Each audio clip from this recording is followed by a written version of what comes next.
Après en avoir chassé les djihadistes du groupe État islamique, Ankara entend y établir une véritable influence. C'est ce qu'ont pu constater nos envoyés spéciaux Fatma Kizilboa et Hussein Assad.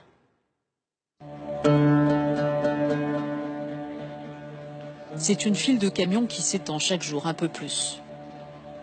Sur plusieurs kilomètres à la frontière entre la Turquie et la Syrie, des marchandises dont Ankara autorise le transport vers les zones contrôlées par les brigades de l'armée syrienne libre qui bénéficient de son soutien. Ces routiers ne sont pas les seuls à traverser la frontière. Selon les autorités turques, en moyenne 200 réfugiés rentrent chaque jour en Syrie. Un retour définitif au pays, ils ne seront plus autorisés à faire le chemin dans le sens inverse.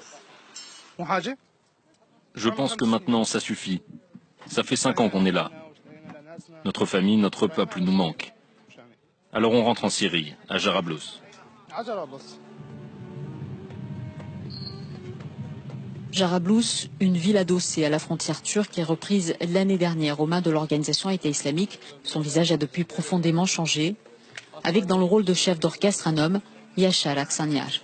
C'est lui qui organise l'aide à la reconstruction offerte par la Turquie. Ici, les Syriens l'appellent Monsieur le gouverneur, un peu comme à l'époque de l'Empire ottoman. 9 cantons sont situés dans notre zone de sécurité sous notre protection. Au total, ce sont 1,5 million de personnes qui y vivent dans la paix et le confort. La sécurité dans le centre-ville est confiée à la nouvelle police, constituée d'anciens rebelles de l'opposition. 600 hommes formés et équipés par l'armée turque et désormais responsables du maintien de l'ordre au sein de la population. Un appui qui est loin d'être limité aux questions militaires. À Jarablus, même les camions des pompiers sont offerts par la Turquie.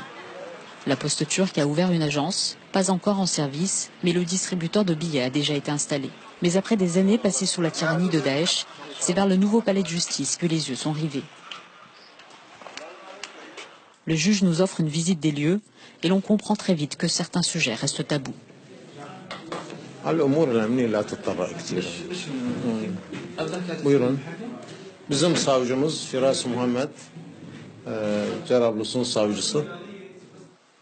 Ancien avocat au barreau d'Alep et membre de la minorité turkmène, il a été promu après l'arrivée des Turcs dans la région. Au final, c'est bien nous qui tranchons. Si c'est ce que vous sous-entendez, les décisions reviennent aux juges syriens. Mais il est vrai que les Turcs nous soutiennent et nous conseillent. Dans la mesure où, jusqu'il y a peu, plus aucune structure étatique n'existait ici. Dieu merci, la Turquie est un grand pays qui nous aide, d'un point de vue logistique, mais également en nous conseillant d'un point de vue légal.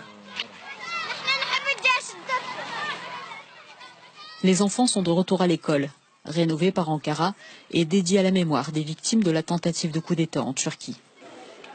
Le programme a également été modifié. Traditionnellement enseigné comme seconde langue étrangère, le français a été remplacé par des cours de turc. Impossible donc d'échapper à l'influence de la Turquie. Le seul hôpital de la ville a été construit par le gouvernement d'Ankara et les malades sont accueillis par un portrait du président Erdogan, acclamé ici un héros.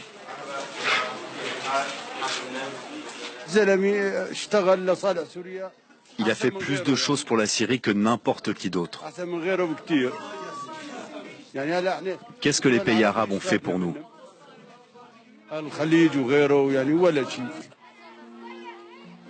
Officiellement, par souci de maintenir l'ordre et la sécurité, Erdogan promet que son armée restera dans cette région frontalière de la Turquie aussi longtemps que nécessaire. Ankara entend ainsi garder son mot à dire dans la reconstruction de la Syrie, qui a déjà commencé, tout du moins, dans cette partie du pays.